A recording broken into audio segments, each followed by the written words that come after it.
News Urdu में खैर मकदम है। आज की खबरें। संगारेड्डी एमएलए कैंप ऑफिस में रुकने असेंबली संगारेड्डी चिंता प्रभाकर ने मानिक राव रुकने असेंबली, साबिक रुकने असेंबली क्रांति किरण और भूपाल रेड्डी के हमरा प्रेस कॉन्फ्रेंस की। सीएम रेवंत रेड्डी गारू इच्చిన హామీలు అమలు చేయకపోగా ప్రశ్నించే గొంతులను ఈరోజు నొక్కే ఆలోచనతో ఈ రాష్ట్రంలో ఆయన అలవాటు నడిపిస్తున్నటువంటి రాజకీయం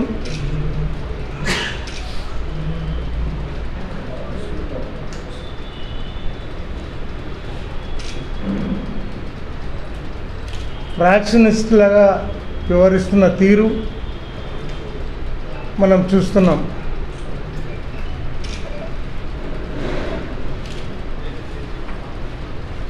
మరి నిన్న హరీష్ రావు గారి పేరు మీద కేసు ఏదైతే పెట్టి ఉన్నారో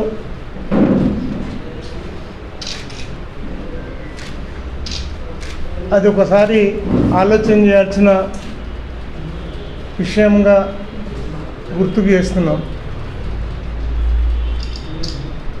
మరి ఎవరన్నా చిల్లరాళ్ళు రౌడీలు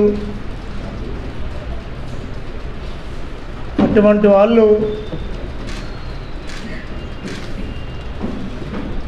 పిటిషన్ ఇస్తే తక్షణమే ఎఫ్ఐఆర్ చేయటం అనేది ఆనవాయితీ అయింది. ఈరోజు రుణమాఫీ విషయంలో హరీష్ రావు గారు సీరియస్గా పట్టుబట్టడంతో ఈరోజు ఆ కొద్దిన్న చేస్తున్నారు. ఆ కక్షతో హరీష్ రావు గారి మీద కోపం పెంచుకొని ఎక్కడ దొరుకుతారా, ఎవరు కంప్లైంట్ చేస్తారా అని ఆలోచన చేస్తూ ఈ విషయంలో మరి తొందరపడ్డ విషయం మనకు తెలుసు. మరి ఇదే కాకుండా ఈ రాష్ట్రంలో రాక్షస పాలన జరుగుతూ ఉంది. ఈరోజు ప్రశ్నించే గొంతు ఏదైనా సరే ఏదో రకంగా ఆయన ఎదురుదాడి చేయడానికి సిద్ధంగా ఉండడనే విషయం మనందరికీ తెలుసు. మరి ఏదేమైనా ఈరోజు కక్షతో హరీష్ రావు గారి మీద కేసులు ఏదైతే పెట్టిస్తున్నాడో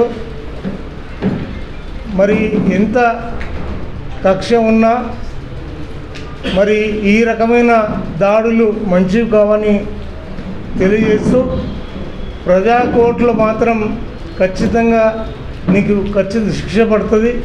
ఆ విషయంలో ఎటువంటి అనుమానం లేదు. ఈరోజు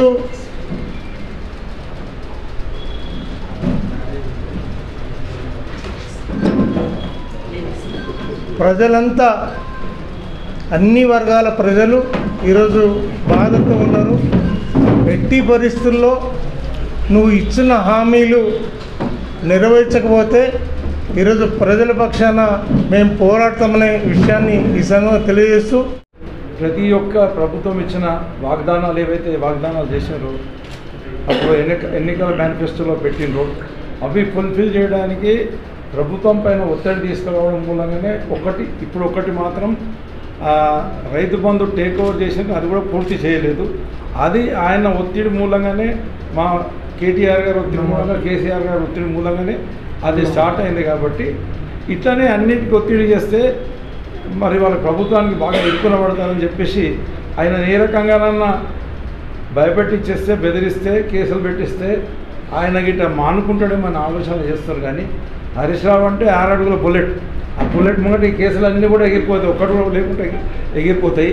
ఈ కేసులు కట్టిస్తున్నారు, అన్ని తప్పుడు కేసులు కట్టిస్తున్నారు, ఆరోపణలు అన్నీ తప్పుడు. కాబట్టి ఈ కేసులు కూడా నిలబడి తప్పకుండా మా హరీష్ రావు గారు కానీ మా టీఆర్ఎస్ పార్టీ పెద్దలందరూ కూడా ఏదైతే కాంగ్రెస్ మేనిఫెస్టోలో పెట్టిన అంశాలైతే ఏదైతే ఉన్నాయో 6 గ్యారెంటీలతో పాటు అంశాలన్నీ ఏదైతే ఉన్నాయో తప్పకుండా వారి కొరకని మీరు ఎన్ని కేసులు పెట్టినా కూడా ప్రజల పక్షాన పోరాటం చేసి జైలుకు పోయినా సరే ఇంకా ఏమైనా సరే ఎదుర్కొనే భయపడే ప్రసక్తి లేదు. మేము ఖచ్చితంగా ఎదుర్కొంటాం. మీరు పెట్టిన తప్పుడు కేసులు మానేసి మీరు అవి విత్డ్రా చేసుకొని ఏదైతే ఇప్పుడు కొన్ని కేసులు ఉన్నాయంటే కొన్ని మాటలు ఉన్నాయి. వీళ్ళు రేవంత్ రెడ్డి గారు మాట్లాడే మాటలు బుల్డోజర్తో దొక్కిస్తా, ఎంతమంది వచ్చినా సరే తుక్కడలు చేస్తాం, ఇట్లా రకరకాల మాటలు బహిరంగంగా రేవంత్ రెడ్డి గారు సీఎం ఉండి కూడా ఆ రకంగా మాట్లాడుతున్నప్పుడు పోలీసు వాళ్ళు ఆ మాటల మీద కేసులు పెట్టాల్సింది పోయి ఏదో తప్పుడు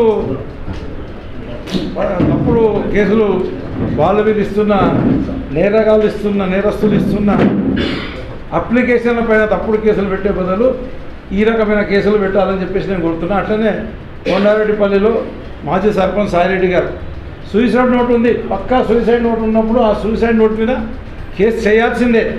కానీ ఆయన తమ్ముళ్ళని కాపాడుకుంటూ ఇట్లా ప్రజల కొరకని పోరాటం చేసి ప్రజలకు మేలు జరిగే కొరకని ప్రభుత్వం పైన ఒత్తిడి తెచ్చే హరీష్ రావు గారి మీద చర్యలు తీసుకోవడం కరెక్ట్ కాదు. ఆ కేసులు వెంబడి విత్డ్రా చేసుకోవాలి. హరీష్ రావు గారు కానీ కేటీఆర్ గారు కానీ తప్పకుండా మీ పార్టీ మొత్తం కూడా వారికి అండదండంగా ఉంటాం, కార్యకర్తలందరూ అండదండంగా ఉంటాం, పోరాటం చేస్తాం. ఖచ్చితంగా కాంగ్రెస్ మెడల్ మంచి ఏ రకంగా అయితే తెలంగాణ తెచ్చినామో వాళ్ళు ఇచ్చిన హామీలన్నీ కూడా అమలు చేసే కొరకని కృషి చేస్తామని చెప్పేసి తెలియజేస్తున్నాం. మొన్నటి రోజున ఏదైతే హరీష్ రావు పేరున మరి ఒక నీతిమాన మనుషులతో కేసు పెట్టడం ఏదైతే ఈ యొక్క ప్రభుత్వం ముఖ్యంగా సీఎం రేవంత్ రెడ్డి గారు ఇది ఒక ప్రజాపాలన అని చెప్పుకుంటా ఉన్నాడు. నేను ఏమంటున్నంటే ఆడచేతగాక పాత గజ్జలు అన్నట్టుంది. ఆడడానికి చేత కాదు, పాత గజ్జలు ఉన్నాయి. అది ఆయన మరి ఏదైతే ప్రజాపాలన అంటే పెట్టి ప్రజల సంక్షేమము ప్రజాపాలన మర్చిపోయి మరి కేటీఆర్ మీద హరీష్ రావు మీద లేనిపోని నిందలు వేసి నీతి మాలిన్యంతో కేసు పెట్టిస్తాను. ఇది వారికి ఏమి కొత్త కాదు. 30 ఏళ్ళ నుంచి వాళ్ళు ఇంచుమించు 2021 నుంచి ఇప్పటిదాకా అన్ని కేసులు అన్నీ జయించే కదా ఇప్పుడు మళ్ళీ 2014లో ఈ యొక్క తెలంగాణ రావడం.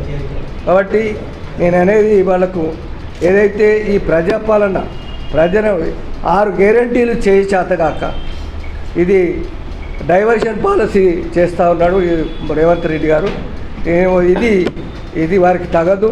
ఒక సీఎం సీట్లో ఉన్నాడు ప్రజలకు అన్ని మరి సంక్షేమం కానీ అభివృద్ధి కానీ చేయాలి తప్ప మరి బూతులు తిట్టడం మరి ఏదైతే ప్రతి రంగం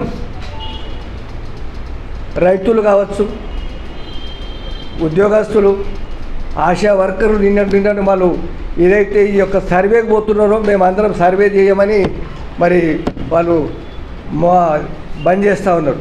మాకు కావాల్సిన ఏదైతే జీతాలు ఉన్నాయో ఇంతవరకు దాకా జీతాలు రాలేదు, మరి మాకు ఎక్స్ట్రా పని చెప్తున్నారు, మేము చెయ్యమని వాళ్ళు వ్యతిరేకిస్తున్నారు. కాబట్టి నేను వారికి చెప్పడం ఏంటంటే మీరు ముందు ప్రజాపాలన అని చెప్పి ప్రజలను తృప్తిపరచండి. మీరు ఏదైతే గ్యారెంటీలు అన్నారో గ్యారెంటీలు ముందు చేయండి. కాబట్టి చేతగాని పనులు మరి కావలసుకొని కక్ష తీర్పు ఇంటి పక్కనే మరి వారి యొక్క అన్నదమ్ములు కొండారెడ్డిపల్లి కొండారెడ్డి వారి యొక్క కొండారెడ్డిపల్లి ఒక పెద్ద మనిషి మాజీ సర్పంచ్ మీద దౌర్జన్యం చేసి వీరి యొక్క అన్నదమ్ములు మరి అటువంటిప్పుడు వాళ్ళ మీద కేసు ఎందుకు పెట్టరు? మీ పక్కనే కదా, మీ ఇంటి పక్కనే సాయిరెడ్డి ఆత్మహత్యకు మీరే కారణం. మీ అన్నదమ్ములు ఏదైతే దౌర్జన్యం చేస్తున్నారు మీ అన్నదమ్ములు మరి వాళ్ళ మీద కేసు పెట్టరు. ప్రజల నుంచి వచ్చిన మనిషి హరీష్ రావు గారు, కేటీఆర్ గారు, కేసీఆర్ గారు, కానీ ప్రజల నుంచి వచ్చిన మనుషులు కూడా కావాల్సుకొని వీళ్ళను ఏదైతే మరి వీళ్ళ ముగ్గురిని చేస్తే తప్పకుండా ఫినిష్ చేస్తే మరి తెలంగాణ ఉండదు అనుకుంటున్నాను మీ యొక్క భ్రమ. కాబట్టి మీరు ఇది మర్చిపోయి ప్రజలను అన్ని విధాలుగా ముందుకు నడిపించాలని నేను రేవంత్ రెడ్డికి హెచ్చరిక చేస్తున్నాను. అభివృద్ధి పదంలో ముందుకు తీసుకుపోవడంలో హరీష్ రావు గారు చేసిన కృషి 10 సంవత్సరాల కాలంలో సమైక్య రాష్ట్రంలో ఏ కాంగ్రెస్ పార్టీ నాయకులు కూడా చేయలేడు. అటువంటి ఒక దురదృష్టితోని అద్భుతమైన అభివృద్ధి హరీష్ రావు గారి నాయకత్వం జరిగింది. కేటీఆర్ గారి నాయకత్వంలో, అట్లాగే కేసీఆర్ గారి నాయకత్వం జరిగింది, కేసీఆర్ దర్శకత్వంలో. వీటన్నింటినీ చేర్చేసే ప్రయత్నం చేస్తా అని విర్రవీకుంటూ కేసీఆర్ మన రేవంత్ రెడ్డి గారు ఇష్టం వచ్చిన రీతిగా ప్రవర్తిస్తున్నాడు. నిన్నటితో ఏడాది పాలన పూర్తయింది.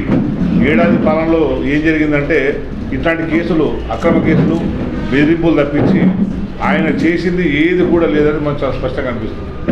ఎవరైతే ఆయన ప్రభుత్వ తీరును వ్యతిరేకిస్తున్నారో, ఆయన ప్రభుత్వ వైఫల్యాలను రోజు రోజుకు ప్రజలకు వివరించే ప్రయత్నం చేస్తున్నారో, కేసీఆర్ అట్లాగే హరీష్ రావు గారు రోజు ఆయన చేస్తున్న పనితీరును, వాళ్ళ విధానాలని రోజుకు ప్రెస్ మీట్లు పెట్టి ప్రజలకు వివరిస్తున్నారు. అట్లాగే నిరసన కార్యక్రమాలు తీసుకొస్తున్నారు.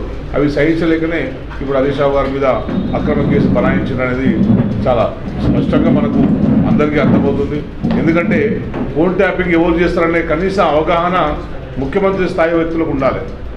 సరే, రాజకీయంగా అనుకున్నాం, రాజకీయంగా లేకపోయి ఉంటే కనీసం పోలీసు అధికారులకు తెలిసి ఉండాలి ఫోన్ ట్యాపింగ్ ఎవరు చేయొచ్చు, చేయడానికి ప్రాసెస్ ఏంది, చేయండి. హరీష్ రావు గారు పలానా వ్యక్తి ఫోన్ ట్యాప్ చేయండి హరీష్ రావు చెప్పగానే ఫోన్ ట్యాపింగ్ సరిపోతుందా? దానికి ప్రాసెస్ ఉంటుంది కదా. హరీష్ రావుకు హక్కున్నదా? హరీష్ రావు గారు వైద్యశాఖ మంత్రి ఫోన్ ట్యాపింగ్ చేసే హక్కు హరీష్ రావు గారికి ఉంటుందా? ఎవరికైనా ఒక ప్రొసీజర్ ఉంటుంది, ఒక ప్రాసెస్ ఉంటుంది గవర్నమెంట్ సిస్టంలో.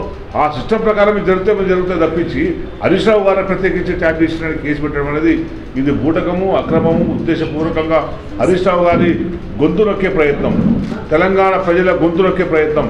దీని అందరూ కూడా తీవ్రంగా ఖండించాల్సిన అవసరం ఉన్నది. ఇప్పుడు హరీష్ రావు గారి మీదే కేసు పెట్టిందంటే మిగతా కార్యకర్తలందరినీ భయపెడతామని అర్థం. హరీష్ రావు అంటే చాలా ఉద్యమంలో మంచి బాగా పనిచేసే వ్యక్తి, ఎవరికి కూడా వెనుకడుగు వేయని వ్యక్తి.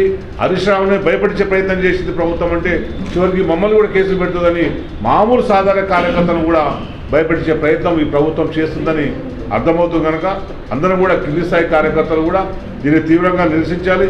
ఎక్కడి వారు అక్కడ కూడా ఈ ప్రభుత్వానికి మన నిరసనను తెలియజేయాలని చెప్పి నేను ఈ సందర్భంగా అందరికీ తెలియజేసుకుంటూ, హరీష్ అన్నకు మనందరం కూడా బాధ్యతగా ఉంటాం. ఈ అక్రమ కేసుల్ని మనందరం కూడా సమర్థవంతంగా ఎదుర్కొందాం. ఒక హరీష్ అన్న మీద కాదు, నెక్స్ట్ మళ్ళీ కేటీఆర్ మీద పెట్టించినా ఇంకెవరు పెట్టినా కూడా అక్రమ కేసులకు భయపడే ప్రసక్తే లేదు అని చెప్పి మనందరం కూడా కార్యకర్తలకు ధైర్యాన్ని ఇవ్వడానికి మేమందరం సిద్ధంగా ఉన్నామని చెప్పడానికి మేము ఈరోజు ఇక్కడ ప్రెస్ మీట్ పెట్టడం జరిగింది. హరీష్ అన్న కూడా మేము అండగా ఉంటాం. ఈ ప్రభుత్వం ఆ కేసును వెంటనే విత్డ్రా చేసుకోవాలి. ఇది అక్రమ కేసు, దాంట్లో ఎటువంటి బేస్ లేదు. ఆయన చక్రధర్ గౌడ్ అనే వ్యక్తి నేర చరిత్ర కలిగిన వ్యక్తి. ఆయన చూస్తే నేను ఇంతకుముందు ఇంటర్నెట్లో చూసుకుంటే ఆయన ఒక దళిత మహిళను కూడా మోసం చేసిన రిఫరెన్స్ దాంట్లో ఉన్నాయి. అట్లాగే కొందరికి ఉద్యోగాలు ఇప్పిస్తామని చెప్పి నిరుద్యోగులను కూడా మోసం చేసిన చరిత్ర చక్రధర్ గౌడ్కు ఉన్నది. అట్లాగే ఇంకా కొన్ని చాలా కేసులు, తను భూములు అమ్ముతా అని చెప్పి భూములకు పోచేది కేసులు ఉన్నాయి. అనేకమైన కేసులు ఒక నేర చరిత్ర కలిగిన వ్యక్తి ఇచ్చిన కంప్లైంట్ తీసుకొని మీరు ఎఫ్ఐఆర్ చేసిరంటే మీరు పోలీసులు, మీ ప్రభుత్వం ఎట్లా పనిచేస్తుందో అర్థం చేసుకోవచ్చు. అయినా కూడా దీంట్లో ఇంకా ప్రధాన విషయం ఏంటంటే ఈ ఫోన్ ట్యాపింగ్ మీద విచారణ జరిపించి నా ఫోన్ ట్యాపింగ్ చేసిరని చెప్పి చక్రధర్ గౌడ్ అనే వ్యక్తి కోర్టుకు పోయిండు. కోర్టు పోయినోడు ఆ పిటిషన్ను ఉపసంహరించుకొని మళ్ళీ ఎందుకు కేసు పెట్టిండు? కేసు పెట్టాల్సిన అవసరం ఏమొచ్చింది అంటే కోర్టు ఆయన పిటిషన్ను తిరస్కరించే అవకాశం ఉంది కనుక, ఆయన కోర్టులో వేసిన కేసులో బలం లేదు కనుక కోర్టు దాన్ని రిజల్ట్ చేస్తే హరీష్ రావు మీద కేసు పెట్టడం సాధ్యం కాదు కనుక మళ్ళీ అక్కడ కోర్టులో విత్డ్రా చేసుకొని ఇక్కడ వచ్చి పోలీస్ కేసు ఫైల్ చేయడం జరిగింది. అంటే ఎట్టి పరిస్థితుల్లోనైనా హరీష్ రావు గారిని కేసు పెట్టాలి, ఆయన మీద ఆయన లోపలయ్యారు. ఇది మీ ప్రభుత్వ లక్ష్యం. మీ కళ నెరవేరదు. హరీష్ రావు గారిని అరెస్ట్ కాకుండా మేమందరం అడ్డుకుంటాం. తప్పకుండా మాకున్న లీగల్ గ్రౌండ్స్ అన్నింటినీ కూడా వాడుకొని ఈ కేసులు తప్పు అని ప్రూవ్ చేసే ప్రయత్నం మేము చేస్తామని చెప్పి ఈ సందర్భంగా తెలియజేస్తున్నాం.